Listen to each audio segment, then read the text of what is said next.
Hello, everyone, and welcome to our Transmedia Art Seminar. This seminar is co-sponsored by Mahindra Humanities Center and MetaLab at Harvard. My name is Magda Romanska, and I chair this seminar. And today we are thrilled to welcome Katie Hathor, who is affiliated with Dartmouth Academy for Digitality. And Katie is an author of a large study on digital theater, which she conducted thanks to European Theatre Convention. And today she is going to be talking to us about this study and also about the landscape of liveness and the changing definition of liveness in European theater in the context of the new digital technologies. So welcome, Katie, and without much ado, I'm going to give you the room. We will have a Q&A afterwards. Great. Thank you so much, Magda. And hi, everyone. Thank you so much for coming. I'm just going to share my screen. Although first, Magda, I might just ask you to give me a sign that you can hear me. All good. Yes, we can hear you good. Okay, perfect. Great.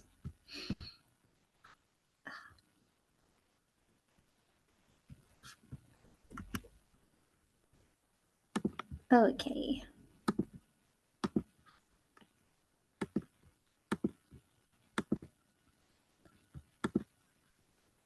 Okay, so here we are. Thank you so much for that very nice introduction, Magda. I'm really happy to be talking with you all today. As we've said, my name is Katie, and I am a researcher and journalist based in Edinburgh in Scotland.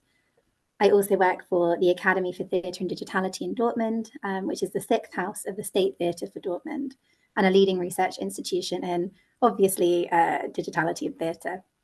My talk today, as you'll have seen, is called Contextualizing Liveness, the evolving status of live theatre in Europe. And so today I'm going to talk about liveness in performance, what makes the performance live, and how liveness is changing on stages across Europe in concert with established and emerging digital technologies. This talk will begin with a brief history of theories pertaining to liveness in theatre and media studies, as well as a case study taken from my doctoral thesis, which I completed at the University of Edinburgh in 2022. I then will discuss my industry study, which Magda's already mentioned, digital theatre, strategies and business models in European theatre, which I wrote for the European Theatre Convention in 2023. This study reveals changing attitudes and approaches to live performance prior to, during, and post the COVID-19 pandemic, and surveyed theatres from 17 different European nations. And then finally, I'll show you some work from recent artistic research fellows at the Academy for Theatre and Digitality, each of which take a playful and challenging approach to what can be considered liveness in the theatre in 2024. In short, the next hour will hopefully offer an overview of the changing status of live performance in Europe across the last 8 years, a period of time in which theatre in Europe has faced previously unimaginable challenges and in which the role and nature of live performance has been called into question. So why do I find liveness so interesting? To answer that, I'll start with another question, which is, what makes theatre live? The answer to this has changed over time, in concert with evolving modes of theatre and performance, but never has liveness been more pertinent to the theatre industry and the field of theatre and performance studies than in the 21st century. I'll just take this moment to say that I have a slightly weak throat this week, so I might have to stop and have little sips of my drink intermittently throughout this. So thank you in advance for your patience. Okay, so there is no definitive scholarly consensus on what liveness is exactly, yet the term is often used as if it is self-explanatory, with the implication that we know liveness when we see it or when we feel it. For many, a performance is simply live or it is not. But when you lift the hood on this idea, it all gets a bit more complicated. For instance, is an improvised performance more or less live than a rehearsed production? Or is a performance which exists for one night only more or less live than a performance which runs for 28 years on a West End stage? Does a performance feel more live when tickets are sold out and when a seat in the auditorium becomes a prize commodity? Or does a performance feel more live when an actor forgets their line, or the audience member next to you is being particularly annoying, or when a power cut shuts the theatre into darkness? Is a performance more or less live when you see it for a second time and realize that spontaneous joke from the first night is actually scripted? Add digitality into the mix and you get even more questions, such as, is watching a live stream performance from your apartment more or less live of an experience than watching that performance in the theatre? We all remember this one from the pandemic. But what about the labour behind a performance that we don't always see? Would you consider a performance more or less live if the lighting was fully automated? Or what about if a production was based on a script that was generated by AI in real time? To you, would that make the performance feel more or less live? And just as within our everyday lives, we already know that digital tools and cultures have become increasingly commonplace and influential within the theatre, from onstage to backstage, and also the context in which theatre is watched, marketed, and critiqued. This digital wave has also caused a reappraisal of the notion of liveness and how live performance is created, felt, talked about, and put up for sale. Digitality is often held up as the opposite of liveness. And for many theatre makers, the digital wave necessitated by the COVID-19 pandemic reinforced that opinion, that digital forms of theatre are for when, quote unquote, normal theatre is dead. But this perception also predates the pandemic by several decades, as I will discuss in a moment. And it is the fear of the digital which made me so interested in the question of liveness to begin with. So throughout this hour, I'm going to challenge the idea that they are mutually exclusive states. I'll also examine how analysing liveness can reveal insights into the material, social, cultural, and political context of a performance, and also how the digital forms of performance can destabilise some long-held beliefs about what makes a performance live. It's important for me to say at this point that I use the term digital theatre sparingly and carefully in this talk. It has become, in my opinion, largely synonymous with digital broadcasting techniques and pandemic-era screen-based theatre, and it can also imply a firm division between a digital theatre and, I suppose, a theatre or a non-digital theatre. We don't really have a term for that, and that setup is a falsehood. So to be even more specific, I will say that this lecture and my research in general focuses on theatre which engages with digital cultures, tools, and technologies. Rather than digital theatre, I prefer to say digitally enabled or digitally aided, to describe theatre in which digitality is at the forefront, because it casts the technologies involved in a supporting role rather than a defining role. And it also emphasizes possibility. And this is important to me because I believe that there is no single form of technology or aesthetic which fully defines this era of digitally enabled theatre. I am both fascinated and frustrated by continued debates which position live theatre as the opposite of the digital, whatever that means. And one facet of today's talk will explore the ebb and flow of that discourse. So next, I'm going to run you through some theoretical approaches to defining liveness in both theatre and media studies. So one reason that you might consider an improvised performance to be somehow more live is because for some people, liveness is characterized by risk, and the idea that, as Martin Barker puts it, the outcome is not guaranteed. Risk is one of several factors that Barker proposes as an established characteristic of liveness in the theatre, alongside co-presence, i.e. performer and audience are both there, simultaneity, he says, the idea that the performance is happening at that moment, and audience impact. And this is the idea that audience reactions might affect how the event goes. He also lists other factors of liveness that are more pertinent to other art forms, such as the value of local colour to a comedian's stand-up routine. And this delineation of liveness along the lines of art form and genre does ring largely true for me. And in this way, Barker is implying that liveness is rooted in societal expectations, traditions, and rituals, and that it isn't an ontological state, i.e. something isn't simply live or it isn't, but that liveness manifests differently according to its cultural context. The characteristics of liveness which he attributes to virtual and screen-based art forms are also pertinent to our discussion today. He writes that virtual performance scholars are interested in how audiences can be persuaded that what they are doing is live. And I find this really interesting. Throughout my own research, I argue that audiences of any form of performance can be persuaded of liveness, and that the variety of techniques which can help to persuade are rooted in the first factors listed by Barker: co-presence, simultaneity, risk, and audience impact, amongst others.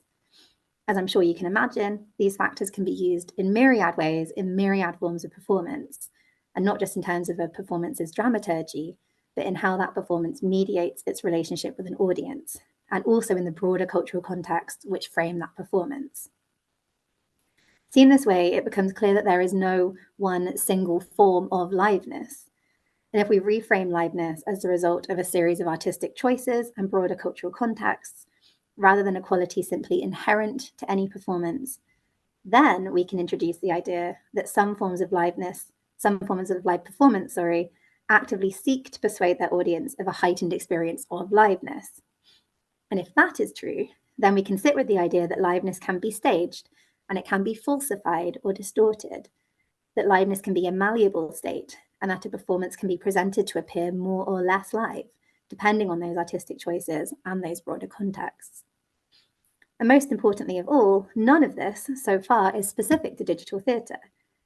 This is true for any form of theatre. You could argue, in fact, that when a character breaks the fourth wall during a Shakespearean monologue, that is a liveness device. The intention is to heighten the experience of co-presence between the actor and the audience, and to give the audience the feeling that their presence could be somehow impactful. But this lecture is obviously about live theatre and digitality.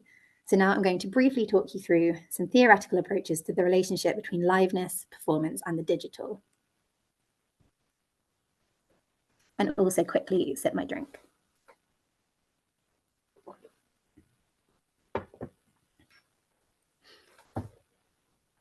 So in 1993, Peggy Phelan wrote a definition of live performance, which would become deeply influential within theatre and performance studies. She asserted that performance is only life is in the present. Performance cannot be saved, recorded, documented, or otherwise participate in the circulation of representations of representations. Her definition of live performance is formed by determining what it is not. And for her, what live performance is not is mediatized. Once the performance can be saved or represented in a different way, I'm skipping ahead, then it is no longer live. For Phelan, performance also honors the idea that a limited number of people in a specific time-space frame can have an experience of value which leaves no visible trace afterwards. And taken together, this all creates a definition of live performance based on limitation. It is the idea that a performance can exist in a moment, but that moment must end. And when it does, so must the performance. And therefore, that performance can only be attended by a limited audience, and this rootedness in a specific time-space frame is what creates value. So for Phelan, live performance equates to value, put bluntly. This idea underpins much of the anxiety that we see around fears of a detrimental relationship between theatre and digital technologies, and the role of live streaming and other forms of digital broadcasting in particular. I will pick up on this point several times throughout this talk, in case studies from my doctoral research and in the results from the European Theatre Convention's digital study. The irony is, I think, that despite Phelan's desire for theatre to be unreproducible, and therefore to exist outside of what she calls the circulation of capital, that this conception of liveness as limited and therefore valuable has become fundamental to contemporary pricing structures.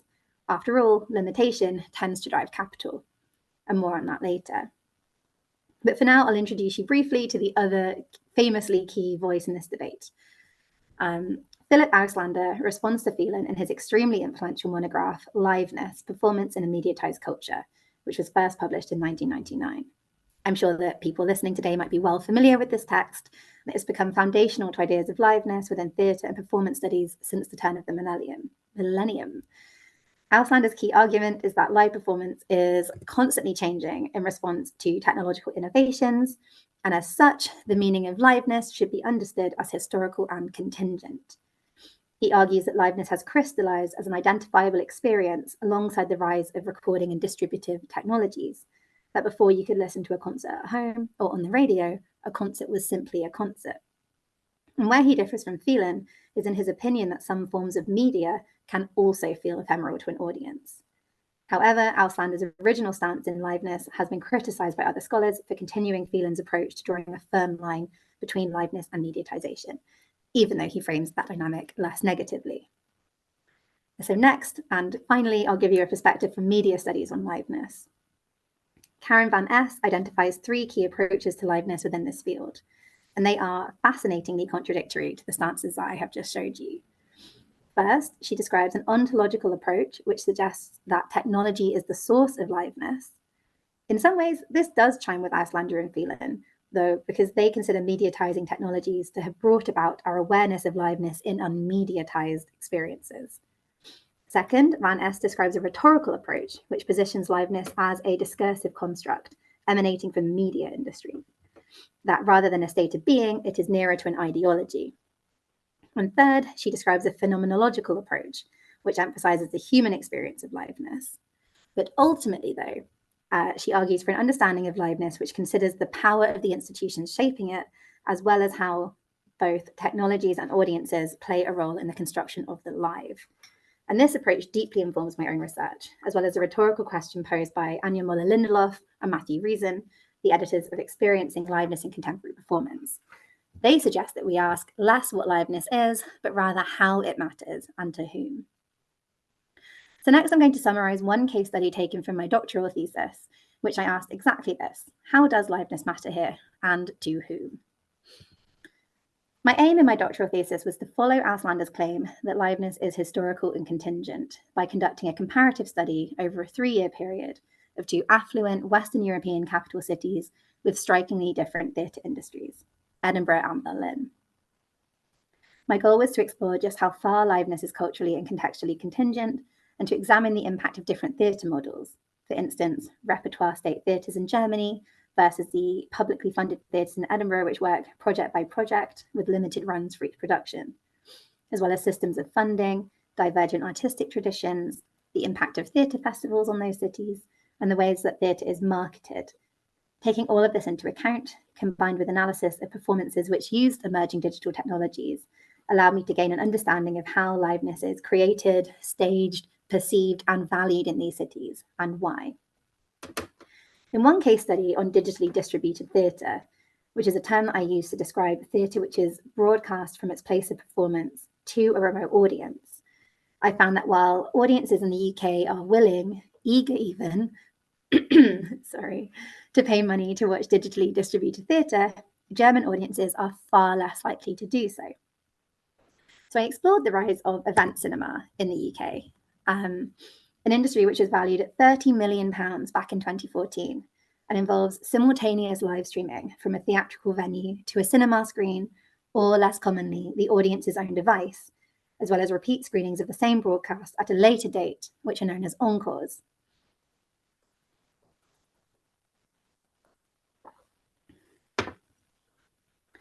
The initial screening is typically more expensive to attend than the later broadcasts, which fits with Phelan's notion of liveness as limitation. There is a notional exclusivity created by the screening's proximity to the actual, quote-unquote, time and space of the performance. Audiences could imagine, while they take their seats in the cinema, that across the country, the actors are in hair and makeup, etc., etc. And in the UK, the event cinema industry is dominated by major London theatres, specifically the Royal Shakespeare Company and the National Theatre's NT Live, which we're looking at just now. But as you'll remember, my research focus was on Edinburgh specifically.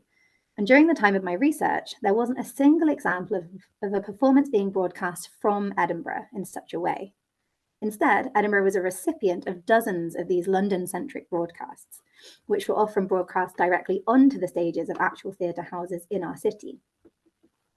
To me, this is a great and simple example of certain technologies in the theatre which can be thought of as disruptive. I encountered lots of concerned industry members saying, live streamed theatre might cannibalize quote unquote real theatre. But actually, these digitally distributed performances are reinforcing the status quo in many ways. The event cinema industry cements London's continued cultural dominance within the wider UK, and the pricing hierarchy privileges proximity to the supposedly real theatrical event.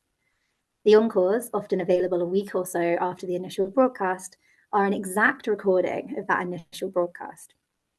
There is little logic in paying an extra £15 potentially to attend the first screening, yet the sense of occasion brought about by that screening being a simultaneous live stream characterizes it as more live, and both marketers and audiences alike can feel it. In some ways, it reminds me of theatre venues which charge higher prices for prime seats, while those further away from the stage are much cheaper. The UK's event cinema industry plays this out, just over a broader space and time frame. At the time of my initial research, and I'll remind you that this was around 2017, I was fascinated by the lack of a comparative industry in Germany. Yes, certain public TV channels will sometimes broadcast a play, but there didn't exist this competitive pricing structure or the sole dominance of one city over all others as a centre from which broadcast theatre would radiate. I chose to examine the Berliner Theatertreffen for its use of live-streamed and broadcast theatre. And for those unfamiliar, the Theatertreffen is a prestigious annual theatre festival which invites usually 10 remarkable German-speaking performances to be restaged in Berlin over a course of a few weeks. Typically, it can be really tricky to get tickets. These performances almost always sell out immediately. But my interest was piqued by the case of Die Räuber, a production invited to the 2017 festival, which was not able to attend. In its stead, the festival arranged for a filmed version of the play to be screened at the festival and made much of this as an event. The cast and crew would be in attendance, they would receive their prize there and then. The tickets cost just €5, which was a fraction of the cost of any of the other performances on the programme, and it included a free glass of wine. And this event didn't come close to selling out. This encouraged me to pay close attention to the festival over the subsequent 2 years of my research. While I don't have time to give you all the details here, but if you're particularly interested, I write about this at much greater length in a chapter called Limited Editions, Politics of Liveness at the Berliner Theatertreffen in the Edinburgh German Yearbook. But long story short, I found out that the Theatertreffen took two main approaches to live stream theatre and the broadcasting of recordings.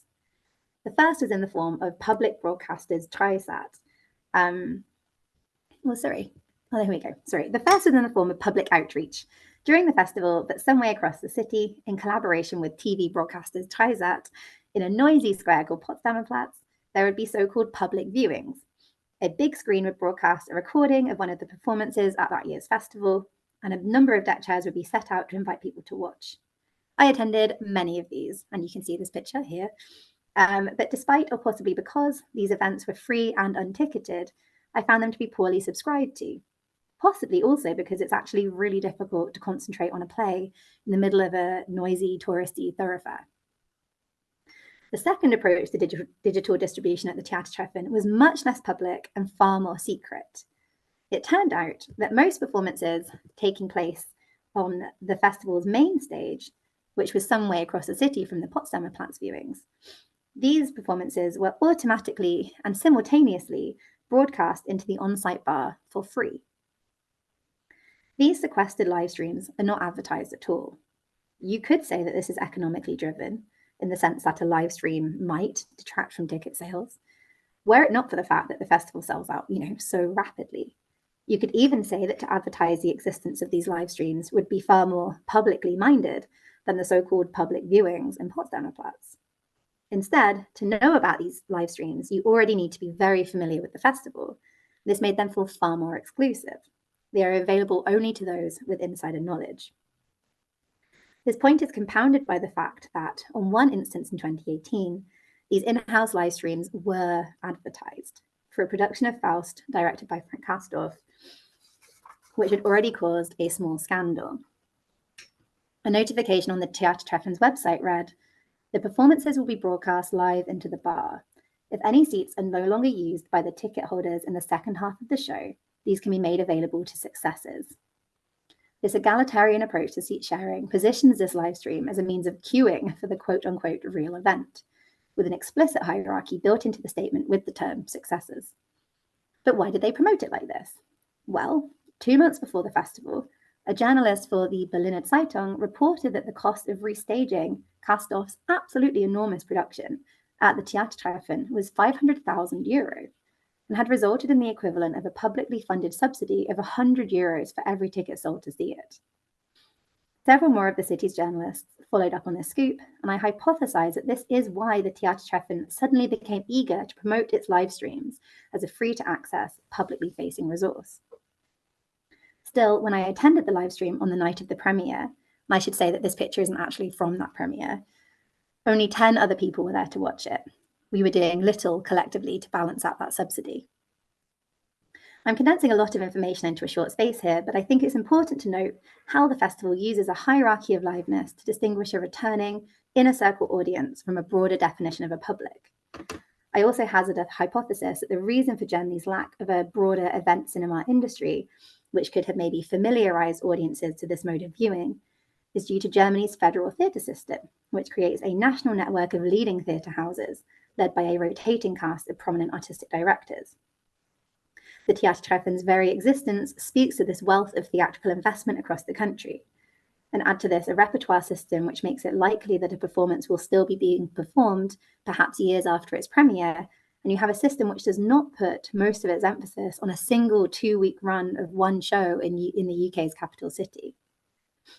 This is a short or not so short example of why I think analysing liveness in a performance and how it manifests differently in different theatrical contexts can be so important. In my thesis, I explore many other different kinds of digitally enabled performance, from the use of AI on stage to mixed reality experiences and performances which take place via apps. But I wanted to share with you an example of digitally distributed theatre as it stood pre-COVID, because obviously, when theatres shut down during the pandemic, live streams and broadcasts became some of the industry's main tools. So my PhD research concluded in 2019, which was a bizarre time to stop analysing the role of digital theatre in Europe, given what we knew was about to happen the following year. And this is why I was so thrilled to work on an industry study, which Magda kindly already mentioned, titled Digital Theatre, Strategies and Business Models in European Theatre for the European Theatre Convention, which is a network of public theatres in Europe. Our goal was to better understand the strategies underlying European theatres' approaches to digital theatre. What kinds of theatre were they making? What technologies and modes of digital theatre were they interested in? What skills and technologies were they investing in or lacking? What kinds of challenges and successes had they experienced? And what opinions did they hold on the future of theatre and digitality?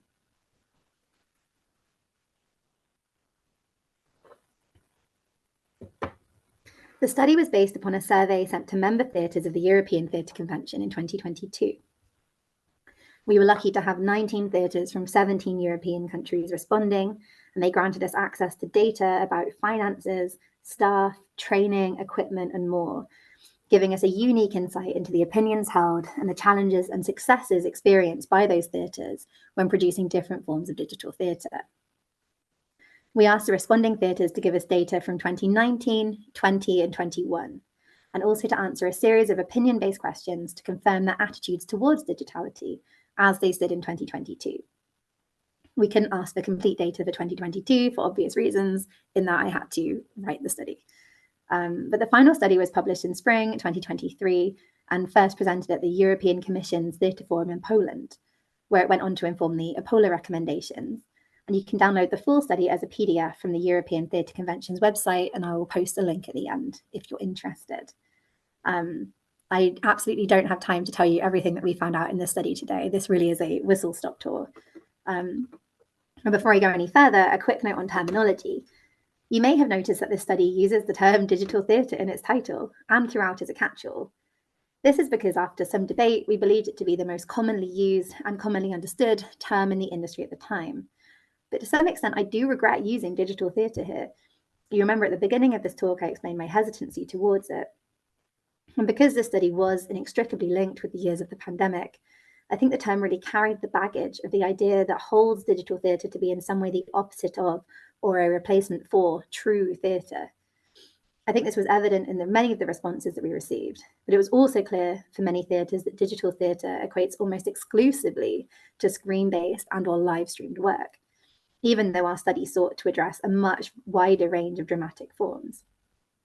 To that end, I used 3 key terms throughout the survey in order to encourage greater specificity when discussing the precise nature of the types of so-called digital theatre that our respondents have been making. And I'll give you a quick gloss of those now. I've already talked about digital distribution quite a lot, but this describes theatre which has been broadcast from its place of performance to a remote audience, be that through a live stream or an archival rescreening held in a cinema, for instance. Digital mediation. This describes performances in which technology directly impacts the role and experience of the audience member.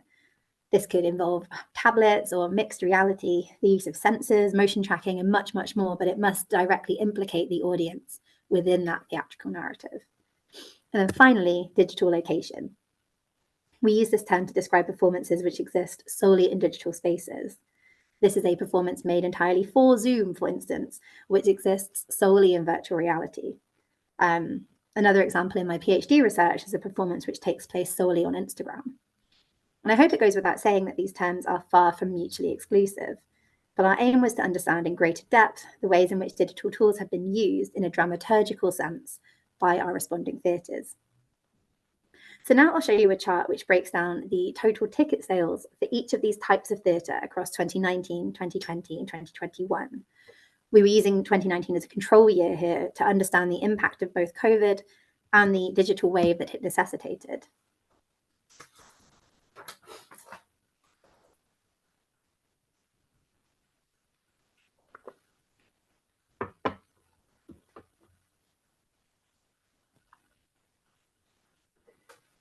So I'm just going to turn on my laser pointer here. Okay. So as you can see, the years are here. And here are the breakdowns by different types of digital theatre. And the last column here is an average of how many days per year that the theatres were closed due to COVID. I should say that the total is total tickets sold for any type of theatre. And this is the total of digital tickets sold. And this is the percentage of digital theatre within the total tickets. It's actually quite a confusing graph. But yeah, I'm very happy to answer questions on this at the end.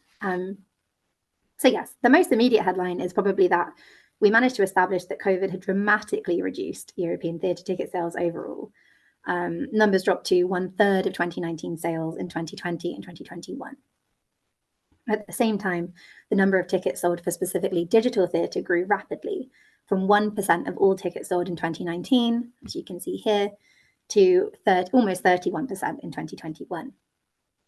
I was really interested to see the rise of experimentation across different forms of digital theatre too. I had expected prior to receiving the data that digitally distributed theatre would be by far the most prevalent, and that is the case. Although I didn't necessarily expect it to have grown 10 times more prevalent between 2019 and 2021. It's interesting to me too that digital mediation appears to peak in 2020, whilst digitally located theatre is far less common overall, but seems to be on a kind of steadier growth path. And perhaps we can correlate this rise in different types of digital work being made, with a clear rise in digital skills and proficiency amongst the theatre's staff. In 2020, 49% of theatres told us that a lack of skills was their main challenge when creating digital work. But by 2021, this figure dropped to just 20%. Overall, 3/4 of the theatres agreed that digital theatre had helped them to train their staff in new skills. That's a remarkable learning curve over a short period of time, and for many theatres under seriously challenging circumstances. A minority of the theatres in this study, as you can see really up the top, had a demonstrable interest in digital technologies, narratives, and business models prior to the pandemic. And it is clear from this rapid growth that 2020 was truly an important milestone for digital theatre in Europe. However, these ticket numbers have to be qualified by the fact that many theatres also reported difficulties in tracking, quantifying, and qualifying viewership for their work. You can see in these little brackets here, the number of theatres which did make that type of work, but lacked the data to provide any kind of ticketing number or equivalent. There is an obvious lack of consensus across the industry regarding the correlation of, clicks and views, for instance, with tickets sold. And this lack of standardization raises important methodological questions about the most accurate ways to measure such growth, which I really hope to be able to answer in future studies. Moreover, many of the theatre's digital work during the pandemic were free or unticketed altogether. We found that there was a lack of consensus across these European theatres regarding the ticket price of digital theatre and in particular digitally distributed theatre. For instance, in 2020, only 38% of theatres charged at all for a ticket to see a digitally distributed play. So, a huge majority of these tickets were free. But this rose to 53% in 2021 of theatres actually charging for these tickets. All the while, almost 40% of theatres told us that the cost of producing digitally distributed theatre was a challenge. So even the theatres which did charge tended to charge a seriously discounted price in comparison to a standard in-house ticket. And this doesn't make much sense to me if they're already telling us that, the cost of production is a problem. If the cost of production is a problem, why not charge? Well, firstly, 2020 was obviously an extraordinary year. And it appears that many theatres felt a civic duty to respond to theatres' closures with emergency online offerings that were either free or priced considerably lower than usual. The increase in theatres charging for such work by 2021 could reflect the cost of production being taken into account, or it could be related to perceptions of success in 2020, which led to a more confident approach to ticketing altogether. But taken in conjunction with my research into free and hierarchically priced digitally distributed theatre at the Theatertreffen and the UK's National Theatre Live, which I talked about earlier, I feel inclined to propose that this relative hesitancy in pricing is related to the perception that digitally distributed theatre is still considered to be less valuable than other modes of experiencing theatre. Amongst the theatres which did not produce any type of digitally distributed performances, the reasons were clear. One theatre simply answered, "No, theatre is meant to be live." Another said, "Digital or online space is not a real space for theatre." Another responded even more concisely with just "no." And really, I am just scratching the surface of this study today, but I wanted to draw on this point because it continues this real theatre versus digital debate. Liveness continues to be at the heart of these discussions and these fears, and I really think that a more nuanced understanding of what liveness is and can be will alleviate some of these concerns. That said, I want to be clear that I do not think every theatre needs to be engaged with digitality. It should be a creative decision unique to each house. But my point more broadly is that I hope moving on post-COVID, these decisions can be made from a place of confidence rather than fear. Anyway, to accompany these ticket numbers, we also gathered opinion statements from each theatre pertaining to the future of digitality in their house. And I should note here that one of the variables in this study is that a wide range of personnel undertook the role of lead survey respondent from each theatre. These job titles included head of theatre, communications director, curator, producer, marketing manager, education programs coordinator, for example. And so it's reasonable to assume that these different respondents may have very different insights and opinions into the role of digital theatre within their institution. Another qualifier to bear in mind is that the survey asked for a lot of data. Theatres were so generous with their time. And it is possible that theatres with lukewarm opinions and attitudes towards digitality were simply less motivated to complete the survey than theatres who had stronger opinions in either direction. But anyway, the final part of the survey sent to the member theatres was designed to reveal attitudes towards digital theatre at that present moment, which was 2022, and to understand their visions for the future. And as this chart reveals, which I'll leave you with for a moment or two, there are few areas of consensus.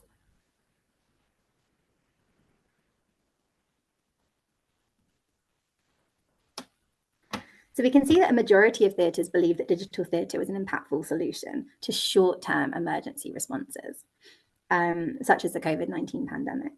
It is possible to conclude that given the rising number of theatres who consider their digital outputs to be successful, that European theatres are now better equipped to face similar challenges in the future. However, without maintenance, these hard-won new skill sets could easily wane, and certainly a longer-term perspective would safeguard this. The number of theatres which neither agree nor disagree with any of these statements is striking and is potentially indicative of a widespread absence of strategy. Theatres are not necessarily rejecting digital theatre, but neither are they embracing it. This caution is understandable.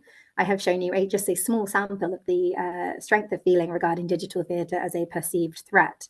And many other theatres gave us other details of, the investments required in terms of finances, skills, equipment, time, and creativity that are required to even begin to experiment with digital forms of theatre. Some of these theatres even reported frustration in the face of such a learning curve and simply felt unwilling to produce work of a lower standard than they would usually accept. On the other hand, the theatres which engage with digitality over a longer period of time have reported that a commitment to exploration, research, and development has produced powerful returns. Many of the theatres in the study created incredible, nuanced, creative productions which use technology in innovative, exciting ways. and wish to be able to continue to do so. And some of those theatres told us that they need longer-term funding schemes, following the short-term COVID grants and emergency sources of funding in 2020 and 2021, in order to keep their digital innovations on the road. Such funding would help them to think to the future, offsetting initial investments in technology and easing the pressure of a first attempt, needing to be both artistically and financially viable. We were particularly curious to learn the theatre's view on the financial viability of hybrid programmes, by which we mean a mixed programme of digitally led and non-digital work, for lack of a better term. However, we had this question put back to us in terms of artistic diversity and flexibility, rather than financial viability. The theatres in this study were all anonymous, which was important given the data that we were asking for, but we did also create some open case studies, and one such study was from Dakh Theatre in Kiev, Ukraine. They told us about their newfound reliance on hybrid programming, saying, "It's absolutely strategic. This idea that everything could change, that the life of the production will continue. That's why we trust digital theatre. It gives you all of this opportunity. It's something that's changed totally our understanding of who we are and what we do. It's something we can recommend to other artists. Just go in and see what happens." This artistic optimism is in striking contrast to some of the other opinions we received. You can see that almost half of our theatres disagree with the following statements. Digital theatre is of interest to the audiences of this theatre. Digital theatre is an area of planned growth for this theatre. Digital theatre is important to the artistic ambitions of this theatre. Of course, this does have a lot to do with artistic preference. Digital will not and should not necessarily have a foremost place in every institution. But it is fascinating to me that anxieties over the true nature of live theatre is directly shaping the way that some European theatres are planning for their futures post-pandemic. That for some, this unusual time period provided a challenging but creatively fertile opportunity to experiment with new forms, whilst for others, it felt like a direct attack on the art form that they hold dear. For me, it's great that many theatres believe that digital technologies can offer a solution in an emergency. But in other ways, I feel that post-COVID, we have taken some steps backwards. When my PhD research ended in 2019, digital experimentation in theatre was a niche but growing artistic field. In 2022, when this study was written, most theatres had been almost forced to experiment digitally and were now relieved to return to a so-called normal. To me, all of this makes a case for the urgency of the development of clearer language for what happens when theatre meets digital technologies. Despite all of our best efforts in using specific terms to try to discuss specific forms of digital theatre, I know for sure that it was confusing to some theatres who responded to our survey, and also that these categories are inexact and far from mutually exclusive. Still, the study has solidified to me the importance of finding a shared language beyond the granular debates of academia. For us to break the cycle of seemingly endless digital versus live debate, we need shared terminology for the ways in which digitality intersects with liveness and performance. But here we are in 2024, and it's as clear to me today as it was in 2017 that digital tools and technologies are bringing new forms of liveness to the theatre, rather than simply counteracting what liveness is supposed to be. I'm going to turn my pointer off. I want to finish by presenting some artistic case studies, each of which interrogate what it means to perform live in 2024. These works are fellowship projects at the Academy for Theatre and Digitality in Dortmund, which, as a reminder, is an internationally recognised artistic research institute. And the core of the institution is the fellowship scheme, in which international artists embark on artistic technical research over a 5-month period, supported by the Kulturstiftung des Bundes. One such project is Laura Waltz's A-Live, and you can see from the title why I chose this project. It concerns the translation of liveness into the movement and physicality of digital avatars. I'll show you a short extract from the recent showcase that she held at the Academy, where her avatars were presented as an installation with live music.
I really could watch that all day. Let me bring this back. Here we go. I'm sure we've all seen many examples of wooden, but also strangely boneless looking avatars before. Maybe those avatars move uncannily smoothly, as if gravity and muscular tensions do not exist. And Laura's work aims to improve this tenfold and succeeds. These avatars may not look remarkable to you in this moment, and that is almost precisely the point. She is trying to bring a natural, organic movement to these digital bodies. And to do so, she is combining her background in dance, theatre, and puppetry, and using a motion capture suit to create digital avatars that move with this unusually organic, kind of live feeling. She's applying traditional puppetry techniques of animation to her own body.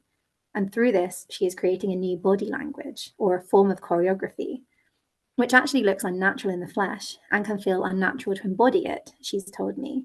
But when her movements are captured using the Rococo suit, it translates into this organic appearance. Throughout this process, she has had to identify limitations of motion capture. For instance, how it is really difficult to capture rotational and diagonal movements in the torso, but she has rigorously experimented in order to find new artistic solutions based on these traditional techniques. So to watch her avatars now, it might not be immediately apparent what marks them as more live than another, but that's almost the point. And to me, this is a wonderful example of an artist working with the persuasion element of staging liveness. Waltz is aware that liveness can and should be staged convincingly, and has conducted months of practice-based research in order to find a new method of subtly bringing embodied life to digital avatars. I'm really excited to see what she goes on to use these work-in-progress avatars for. The final project I want to tell you about, and in a bit more detail, is Pete Esch's Keep It Real. Here we are. So Keep It Real began life at Hebel am Ufer Theatre in Berlin and was developed further at the Academy from September 2023 to February this year. The project revolves around a fresh exploration of what we might call hologram theatre. But rather than projecting holograms onto a theatre's stage, Esch has deconstructed this premise. I'm going to show you 30 seconds from the live stream he broadcast during a presentation of his work in January, which I attended in person, and then I'll explain to you a bit more about what you're seeing, with the apology in advance that this performance is in German. I do have subtitles up, but they are also in German.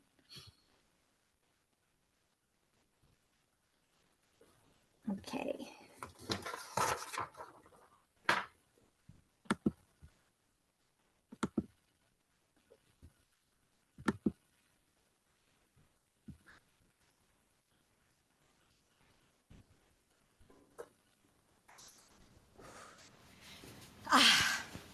Alles klar. Tamer? Tamer, bist du da? Verstehen. Du schaust, du redest. Du verstehst irgendwas. Siehst du da, meine ich, ob wir da ein bisschen mehr auf Anschluss gehen können? Wir sind auf Anschluss. Ach, ist so? Verstehen. Du schaust, du redest. Jetzt müsste kommen schon, weißt du? Du verstehst irgendwas. Irgendwas. Verstehst du immer? Irgendwas. Redest du immer, Über das. was du verstanden hast? Aber was verstehst du wie? Was bringst du wie In die Kette deines Redens und Sehens herein. Was ich verstehe, Bestimmt. I'll just pause that there to say that this looks like a standard split screen live feed from two different theatres. In actuality, these stages are miniaturized models. The left, over here, is an intricately scaled down model of Theatre Dortmund's main stage, and the right is of Hebel am Ufer's in Berlin. The two actors, here and here, are performing simultaneously, performing live, if you will, and they are being projected as live holograms onto these miniaturized stages. This is a live feed which brings them both together for a remote audience. And the actor on the left was in Dortmund at the time, whilst the other was in Berlin, but both were in studio spaces rather than standing upon the real versions of these stages.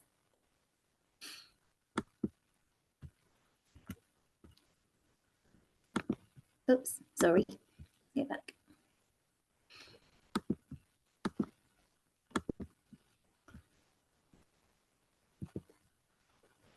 So here is one of the model theatres. As you can see, the lighting works. This bar here, as does these screens you just saw installed over the stage of the mini theatre Dortmund. And to me, these stages feel uncanny. They have the playfulness of a doll's house, but also the seriousness imbued by the metal scaffolding and the rivers of cabling required to make them playable. The live stream was more of a side product of Esch's presentation. For the showcase, Pete set up these two models to face each other, here and here, and invited the audience to stand in the space between the two. The result was fragmented. I mean, how often do you get to stand as if a giant between two theatre houses, watching two separate actors performing together? You possibly have lots of questions, and maybe one of the first is, why make a tiny stage? For Pete, the answer is straightforward. He describes these model stages as spaces free of or made for physical impossibilities. You can do things on this stage that you simply couldn't on a normal size stage. And you can play with proportions and scale in a way that defies reality. In this showcase, Pete played with disappearing the actors, only for them to reappear almost immediately in a different corner of the space. And combine this with how the projection gives the actors a slightly transparent effect, as if they are both there and not, and the impact is uncanny. For Pete, naturalism is not the aim, despite the hyper-real models. Instead, it is about creating a form which feels fragmented and strange. He told me, holograms on a real stage aren't so interesting. As an effect, it quickly becomes accepted and understood, and those viewing it ask no further questions. It is simply an effect. This doesn't happen so quickly on a miniature model stage. In the mind, there is a constant change between perceiving it as real and perceiving it as artificial. Here is a far less professional photo, which I took myself, but which should give you a sense of scale between me as a life-sized human audience member and the miniaturized actor on the miniaturized stage. There really is a distancing effect at work, a making strange that deliberately challenges your reception of the actors as real, live performers who are performing for you right at that very moment. This staging took an extract from Joel Laszlo's play Verstehen, an ambiguous text which could be considered either a dialogue or a monologue, depending on your perspective. Esch decided to stage it as if in rehearsal, embracing the error, confusion, and happy accidents found in both the text and the technology. He occasionally speaks to the actors as if some omniscient creator, and it feels for a moment like a magic trick to watch these miniaturized actors respond to him in real time. This is a particularly ingenious staging decision, as it proves the simultaneity of the performance in a way that convinces the audience that they aren't watching pre-recorded footage. In some ways, the hologram part is the simplest part of this whole setup. Using a trick of projection, akin to the Victorian theatrical technique Pepper's Ghost, a live feed of each actor is projected onto this glass screen, placed at a 45-degree angle in front of the model stage, which then reflects the image, making it appear as if the actor is standing on that stage. As you can see in this image, if you stand at a certain angle, the actor disappears from sight. What is far less simple is the technological setup required for the actors to be performing together simultaneously from different parts of the country. The actors need to be able to hear each other so that they can respond to and perform with each other. They also need to be able to communicate with Esch, who in this work in progress presentation sits at a kind of mission control desk between the two stages, fully visible to the audience. At the end of the performance, it becomes apparent that the actors can also hear our applause to yet further uncanny effect. So now that I've showed you the details of this, I'm just going to show you a few moments more of the footage.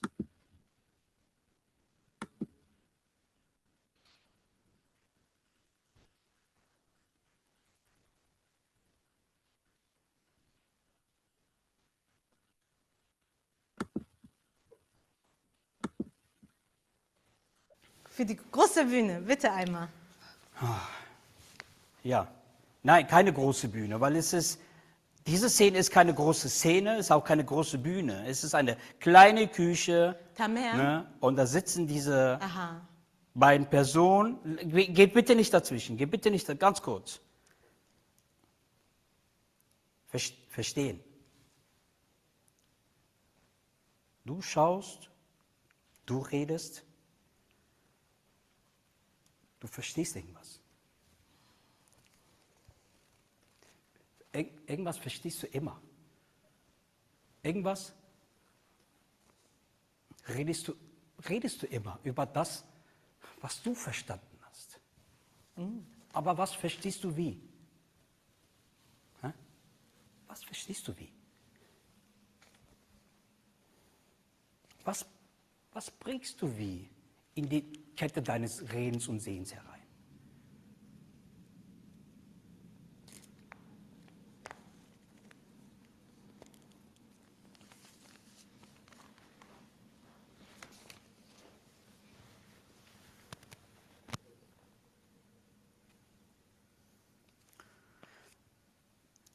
Was ich verstehe, ab der Stelle, was ich verstehe, habe ich irgendwie so das Gefühl, das ist die andere Person. Nice, deshalb hast du Zeit gelassen.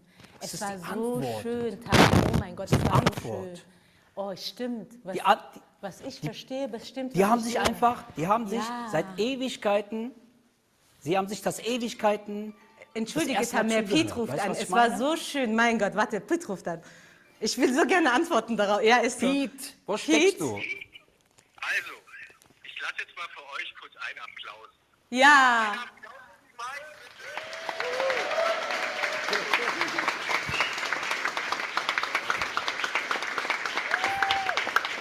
Der Piet soll mir lieber sagen, wo der steckt. Wir proben hier seit Wochen.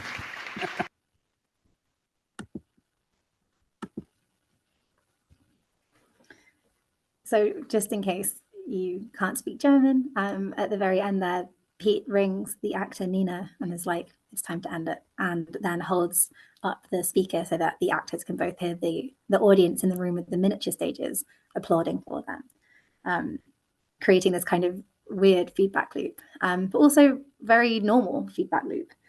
And to me, this work is really a brilliant example of how we don't always recognize live performance when we see it. Because we are so much bigger than these stages, we see this performance utter a move that is unusual. But much of this is live in a traditional way. The stage functions as a stage in terms of lighting, stage design, and sound, controlled by a technician, in this case, Pete.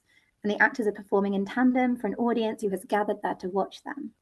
There is a clear start and an end to this 20-minute performance, which culminates in bowing from Esh and the actors and applause from an audience who are standing there in front of the stage. The main challenge to typical characteristics of liveness, then, is found in the physical distance between actors and their stage, as well as between the actors and their audience, but not vice versa. It is an extraordinary feat of technology, but this is in many ways a highly traditional performance of liveness, presented in an enormously ambitious new form. Keep It Real challenges or blurs in a particularly exciting way all three of the terms which I proposed earlier in this talk. It is simultaneously digitally distributed, mediated, and located, a multifaceted work, both in terms of its production and reception. Next, Pete tells me he wants to explore heightened and direct interactivity between the actors and the audiences, as well as the use of 360-degree virtual reality for spectators, so that they could watch this performance as if they too were standing on the stage. He's also excited by the idea of creating a simultaneous performance from 5 theatres around the world, all at the same time. And this project is pushing the limits of what is possible physically and technologically, as well as artistically. And to me, that is really the very essence of what a live performance can be. So to summarize, I hope this past hour has piqued your interest in liveness as a lens through which to analyze digital forms of theatre and performance. For me, this form of material and cultural analysis can reveal important values, biases, and hierarchies, as well as artistic and technological innovations, and of course, important cultural and contextual differences. There is also so much more research left to do in this field, for instance, in understanding how liveness as a notion is culturally contingent beyond this Eurocentric study. For instance, Professor Suk-Young Kim explains in her monograph K-pop Live that there is no direct translation for liveness in Korean, yet she has seen how a mediatized and potentially globalized understanding of the performance of liveness has irrevocably shaped the K-pop music industry. That's just a sidebar that I find fascinating. I would love to talk about more. But in conclusion, I prefer to think of liveness really as the result of a varied set of dramaturgical tools rather than a definitive reality.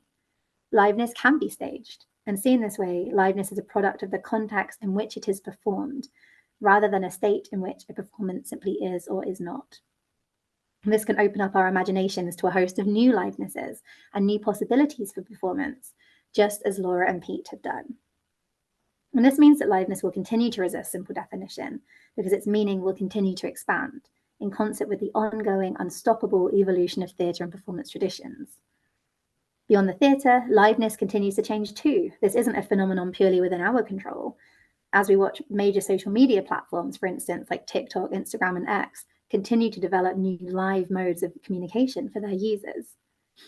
We still have a long way to go, I think, before liveness won't be a divisive topic and won't be the driving force for anxieties regarding theatre and digitality. But far from rendering live theatre unrecognisable, I am just excited to see how these new and emerging forms of liveness will enable the theatre to continue to remake itself. Thank you so much for listening and for spending time with me this evening. I'll stop ending my screen. Thank you so much, Katie. There was a fascinating analysis of the changing definition of liveness.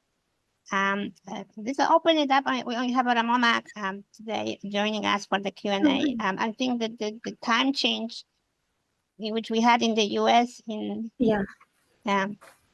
unfortunately the time change tripped me up entirely, so that was always a bit delayed. We had this entire week has been confusing for people who work on 2 continents. So we would like to open it up and see if people have any questions before we go on and ask our own questions. Anybody want to join in the conversation? Right, I do have a question, Katie, because you know, one of the issues of defining liveness that you brought up is to sort of define it to the external factors, like who is where, in which way together. But I'm also kind of wondering whether there is another way of thinking about it as liveness as a kind of a cognitive state of being with others that perhaps might be more useful in terms of how the physical parameters have been altered and changed by the technology, then trying to understand what's the cognitive state of liveness might be more appropriate approach. What do you think? I mean, have you thought about this in this way? Yes, I have actually, in a different chapter of my thesis that actually doesn't concern the kind of broadcast aspect of potentially digital theatre, I look at how we can measure different forms of kind of like presence, I suppose, within a digitally aided performance. And this was really a part of my research that I found tricky as not a neuroscientist or someone with the ability to stick some probes in people. And also my work didn't involve any audience questionnaires and things like that. And I really think that doing more kind of qualitative audience work would have really enriched the work that I did do in this field. But I found, there's lots of interesting people that have written about this better than me. Erika Fischer-Lichter, Gabriella Giannacci, Josephine Machon. And I think the linking thing between their work for me that I found really interesting was this idea of physical and emotional presence, and the extent to which you can say that someone is engaged, I suppose, within a work. But that's so hard to prove, because if that's the measure of a live experience that we're using, unless someone raises a hand every time that they mentally daydream and go somewhere else, how can we say that they are fully tuned in, and where would we draw those lines? I don't know if that's fully what you intended me to talk about, but I do find that more kind of, embodied perspective on liveness really fascinating and a real challenge to even think about researching in more depth, to be honest. I would love to try. I would need so many more resources. No, that seems to be quite challenging process of how to measure that and how to define it. But I'm sort of thinking like, this branch of theater performance and the digitality and cognitive science is an area that perhaps might be a fruitful to pursue in the future by both scientists on different end of the spectrum. Now that was a very great approach to this problem that you took. Did you encounter, in your study, and please, everybody, please feel free to join and like interrupt me if you guys wanted to ask a question. Ramona, feel free to jump in. In your study, were you thinking about doing a follow-up, because it was 2023 and we know that things have sort of changed. People are not really returning to theaters, to live theaters, physical theaters with the numbers that artistic directors were hoping for. And so are people sort of revisiting? Like, what's your take? Are they revisiting this mode of communication with the audience, or are they still sort of believe that the digital theater was a temporary solution? What's your feeling about it, like in the UK? Well, I'm going to answer that in two parts, I think. Firstly, it was so flattering and frustrating that one of the most immediate responses we had to the publication of the study last year was, but what about 2022? What about 2023? And we were like, we know. We had to stop in order to write it and publish it. And it was so heartening that many of our responding theatres as well were like, but what about now? That was such a specific time period that we were looking at, and everything is different again. And if anyone listening happens to have the ability to commission me to do another one, I would absolutely love to. But yeah, I really do think that, you're completely right. And that for many people, the feeling is that we're in a completely different landscape again. The UK, every country has its own specific situation, but, things aren't going particularly well in the UK at the moment financially. I know that audience numbers are down kind of anecdotally, especially across the city that I live in. And again, this is purely anecdotal, but I think that kind of then manifests in safer decisions in programming. People are less able to take a risk or feel less able to take a risk. And I think for many theatres, digital kind of quote unquote is considered a risk. Which is sort of, yeah. Go ahead. Ramona, go ahead, jump in. Well, I have a question, but I actually am aware that Maria has posted a question in the chat. And okay. so, I'm sorry. Maria, do you want to ask it yourself, or do you want me to read it out, Maria? You can just or visualize yourself if you like, and then you could also ask the question yourself. Or I can read it and you can think about reading it out. Okay. So how would you see, so she's asking, how would you see the nuances of this digitality and digitally enabled theatre affecting the field of education? So what's the relationship between education and digital theatre? Oh gosh. In terms of education, sorry to ask you immediately a question back, Maria. I'd love to know kind of more specifically maybe what you mean by education. Are we thinking about kind of how do we educate, people within the theatre industry, or are you thinking of it more as like a tool for schools and things, I suppose? Well, in a way, both.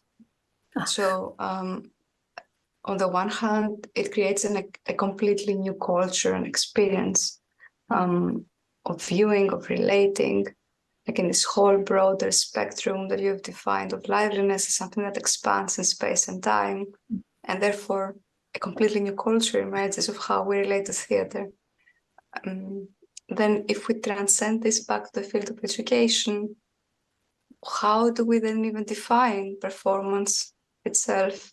Like, in which kind of context do we even mediate forms, histories, perspectives? Even the very elemental aspects of what does space and time mean, what you said before, like with each, to become a bit more specific, you define a new, completely new real. You set a new base by questioning liveliness, which is something radical and elemental.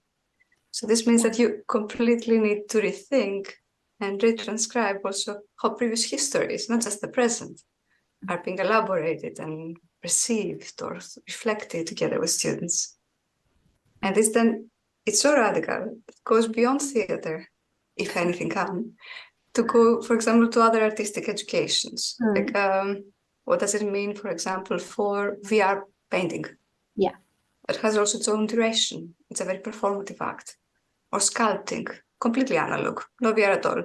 But again, a performance that can be captured through a motion capture process. So these kind of questions. Yeah. That's a great question. Thank you. And I feel like I'm unable to come up with a kind of new space-time continuum, but I wish that I could. That's so interesting. Thank you. I think my initial kind of responses to that whilst I was listening to you were kind of along the lines of, I don't know if I necessarily see it as a redefinition of the time and space of performance, and more so as an understanding that the space and time of a performance have always been blurred and uncertain, even in some of the most traditional forms of theatre that we have, and that maybe more so these technologies are showing us that rather than bringing us something completely new, is a way that I have seen it over the last few years, at least, that like things that we thought were fixed about the time and space of a performance simply aren't. And that actually goes for many types of performance and not just the ones that we might consider digital. And the more that you kind of push back on this idea of how would we start and stop a live experience is actually really hard to do, no matter how straightforward we might think it is initially. So yeah, I don't know if I see it as a new reality, but maybe more as accepting that we already actually have quite a shaky grasp on defining what our reality is, if you see what I mean, not to get too highfalutin about it. Yeah, and I think that's exciting. And I also think that as time passes, we kind of collectively get better at understanding the reality that we're in, you know? So I think in 20 years, we'll have a completely different perception. Did that go in any way to answering your question?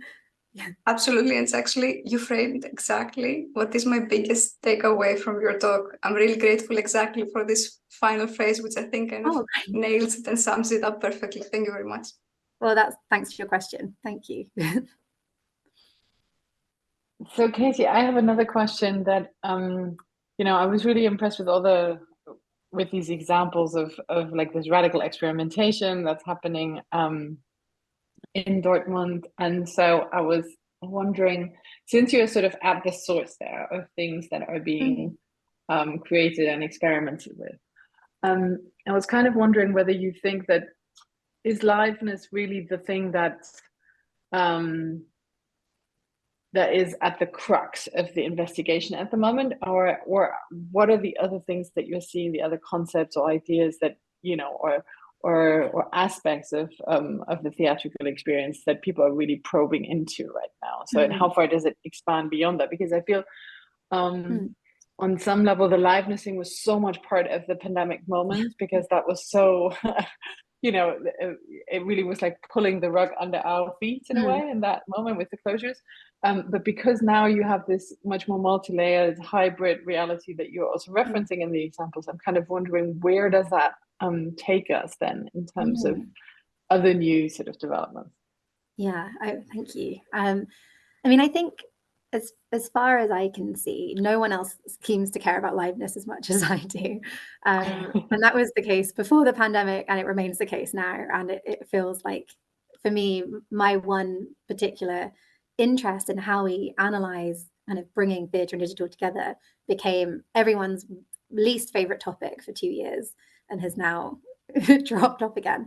So I'm happy to speak here today to try and make a case for the ongoing interest in this as a lens, which isn't dependent on us all being miserable in a pandemic. You know, I think we have more to do, but that's just my personal kind of flagged there. And I would say that at the Academy, for instance, Pete's project, when we spoke about it, he wasn't particularly interested in it through a liveness perspective at all. I think his was much more about embodiment and the potential to bring together different spaces into kind of one more unusual format, and what kinds of new audience interaction that could give us, or what new modes of spectatorship that could give us. And there was me saying to the side, oh, but this is also really interesting from a liveness perspective. Whereas Laura's project was much more directly interested in liveness, but in a way that almost challenged my definition of liveness, because I was saying, well, this is, you know, recorded movements after the fact. And she was saying, well, no, because it's about animation and the live feeling that you can get from something, you know, after. And I was like, oh yeah, you're right. You're so right. So I wanted to bring those two because they spoke to me and they're recent, but I think we've seen so much varied research, especially in the last few years that I've been associated with the Academy. I mean, obviously AI continues to be a big topic, and the ways that, you know, large language models can shape our reality in ways that we might not understand, or might not necessarily be visible, and what can we artistically do with that. Seen lots of, I think, yeah, questions of embodiment. How do we relate to our own bodies in this kind of digital era, and how can we encourage audiences to interact with us in a kind of like physical embodied way, even in this like hyper mediated theatrical environment? Because I think most of the people that come to research at the Academy are performers first. You know, they're used to, maybe not most, that might be a bit general, but a lot. And they're used to having that kind of, you know, face to face with their audiences. And so they're trying to find new kind of paradigms for how that feeling can remain. Yeah, but there's so much. And I put a link on, oh, I took my slides down. I can share this afterwards. We have a kind of new research archive website, which holds a lot of the current research. So if anyone's listening and interested to see what else we have, you can search in our database. Brilliant. Yeah, sorry, I just spoke for ages. Thank you for the question. No, that was really, I thought that was really interesting, because also just how you I kind of, you know, recontextualize those two examples, I think was really interesting, and it's very fascinating. And I'm very interested in liveness. I'm just kind of thinking, you know, in what ways are different questions of intimacy or whatever, maybe also ones that are becoming really interesting. And they obviously relate very closely, I think, and also a part of that dramaturgical toolbox that you're talking about. Yeah, so, yeah, absolutely. I think intimacy is huge. Yeah. If I'd had 2 hours, we could. You can come back. No. Do part 2. All right. Are there other questions from anybody else that is listening? All right. Raise your voice now. Should we wrap it up? I promised Katie we're gonna let her go at appropriate time. Thank you, Katie, for sticking out for so long. I know you've been having some, you know, throat issues, so we appreciate that you made it. And thank you so much for this wonderful lecture. And I'm hoping that it will initiate, you know, even bigger conversation about what liveness is and how does theatrical liveness differ from other forms of digital liveness and other forms of liveness as well, in sports, in film, and video game, for example.